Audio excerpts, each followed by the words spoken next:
बार की बात है। दूर एक गांव में रोहन नाम का एक अनाथ लड़का रहा करता था।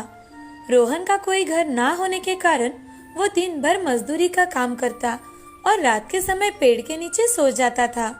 उसे देखकर गांव के लोग तरह तरह की बातें करते थे। कुछ लोगों को उसकी दया भी आती थी। पता नहीं इस बेचारे का क्या होगा। बेचारा पढ़ा लिखा भी नहीं है और क्या पता इसकी जिंदगी में कभी शादी होगी भी या नहीं। लोगों के ताने सुन अब रोहन ने ठान लिया था कि वो कुछ न कुछ अच्छा करके सबकी बोलती बंद कर देगा। अब धीरे धीरे उसने अपने पास कुछ पैसे जमा कर लिए और एक छोटा सा घर किराए पर ले लिया। अब रोहन वहाँ समोसे बनाकर ट्रेन के यात्रियों को बेचा करता था। एक दिन वो ट्रेन में समोसे बेच रहा था। समोसे ले लो, समोसे, गर्मा गर्म समोसे। रोहन एक यात्री के पास जाकर, सर समोसे ले लो, गर्मा गर्म है सर। तभी वो यात्री रोहन से, बेटे मेरे पास मेरा सैंडविच है। ऐसा कहकर उस आदमी ने टिफिन में से सैंडविच निकाला। उसे देखकर रोहन ने उस आदमी से पूछा, ये क्या है सर? तभी वो यात्री रोहन से, ये सैंडविच है बेटा, क्या तुम खाना चाहोगे? नहीं नहीं सर, ये आपका है। उस आदमी ने रोहन के हाथ में सैंडविच दिया। रोहन ने संकोच के साथ सैंडविच खाया। सैंडविच बहुत ही टेस्टी था। वो सैंडविच की टेस्ट देखकर रोहन उस आदमी से, सर ये तो बहुत ही स्वादिष्ट है, क्या आप मुझे बता सकते हो ये कैसे बनाते हैं? उस आदमी ने रोहन की रिक्वेस्ट को मानकर उसे 2-3 सैंडविच के प्रकार बताए और उसे कैसे बनाते हैं उसकी सारी जानकारी भी बताई। वो आदमी रोहन को 1 घंटे तक विविध प्रकार के सैंडविच के नाम बताता रहा। रोहन भी बड़ा मन लगाकर उसकी सारी बातें सुन रहा था। सब समझकर रोहन ने उसका धन्यवाद किया और वहाँ से चला गया। रोहन अपने गांव में फिर से लौट आया और उसने लोगों से कुछ पैसे उधार में मांगे तो लोगों ने उसे पैसे देने से इनकार कर दिया। फिर रोहन ने अपने पास के कुछ पैसों से बीच बाजार में सैंडविच का एक ठेला लगाया। शुरुआत में गांव के लोग रोहन से, अरे भाई ये क्या है, हम सब तो ऐसा कुछ नहीं खाते। 2 दिन बाद 2 बच्चे उसके ठेले पर आए और रोहन से, भैया भैया हमें सैंडविच चाहिए। रोहन ने बच्चों को ताजी सब्जियों से अच्छा सैंडविच बना कर दिया और बच्चों ने जब वो सैंडविच खाया तो उन्हें सैंडविच बहुत पसंद आया। तभी बच्चे रोहन से, भैया ये सैंडविच तो बहुत ही अच्छा है। तुम्हें पसंद आया? हाँ भैया, हमें सैंडविच बहुत पसंद आया। बच्चों ने घर जाकर अपने माँ पिताजी को बताया।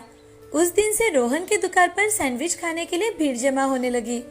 अब रोहन ने अलग अलग प्रकार के सैंडविच बनाना शुरू कर दिया और वो सैंडविच भी लोगों को बहुत पसंद आते थे। लोग बड़े चाव से सैंडविच खाया करते थे।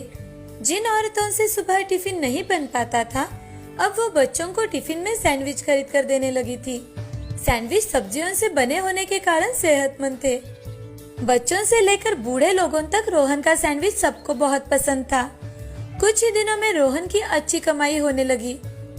तभी रोहन ने गांव के जरूरतमंद युवकों को ट्रेनिंग देकर उन्हें सैंडविच बनाना सिखाया और उन्हें तनख्वाह देकर आसपास के गांव में ठेले लगवा दिए। इससे उसका सैंडविच बहुत फेमस हुआ। कुछ ही सालों में रोहन ने अपना अच्छा बड़ा घर बनवाया और शादी भी की। वो अब बहुत ही खुश था। उसे देखकर गांव वाले भी बहुत खुश हुआ करते थे। मगर रोहन को हमेशा एक चीज महसूस हुआ करती थी। एक दिन रोहन खुद से, मुझे जिस व्यक्ति ने रास्ता दिखाया उस व्यक्ति का मुझे नाम तक नहीं पता। मुझे तो वो कहाँ रहते हैं ये भी नहीं पता। ये बात उसे हमेशा मन ही मन खाए जा रही थी। एक दिन रोहन शहर गया हुआ था। घर लौटते समय उसे रास्ते पर कार का एक्सीडेंट हुआ दिखाई दिया। एक आदमी सड़क पर जख्मी अवस्था में पड़ा दिखाई दिया। उसके पास जाकर रोहन, आपको ज्यादा लगा तो नहीं है ना? उस आदमी का चेहरा देख रोहन ने उसे तुरंत ही पहचान लिया। वो वही आदमी था जिसे रोहन ढूंढ रहा था।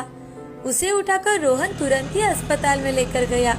अस्पताल में जाकर उसका सारा इलाज रोहन ने किया और उसे होश आते ही रोहन उस आदमी से, सर अब आपको कैसा लग रहा है? धन्यवाद बेटे, आज तुमने मेरी जान बचाई। नहीं सर, धन्यवाद तो मुझे आपसे कहना था। आपने मेरी पूरी जिंदगी बदल दी सर। सर आपका नाम क्या है? बेटे मेरा नाम नरेंद्र है। और मैंने कैसे तुम्हारी जिंदगी बदल दी बेटा? रोहन ने नरेंद्र जी को सारी आप बीती सुनाई।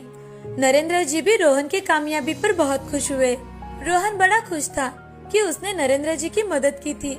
अब नरेंद्र जी भी कभी कभी अपने पूरे परिवार के साथ रोहन के हाथ का सैंडविच खाने के लिए आ जाया करते थे। रोहन को हमेशा मन में जो कमी लगती थी वो अब पूरी हो गई थी।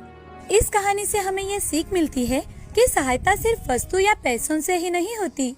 अगर अपना ज्ञान बांटकर किसी की सहायता की तो वो भी बड़े काम आ जाती है।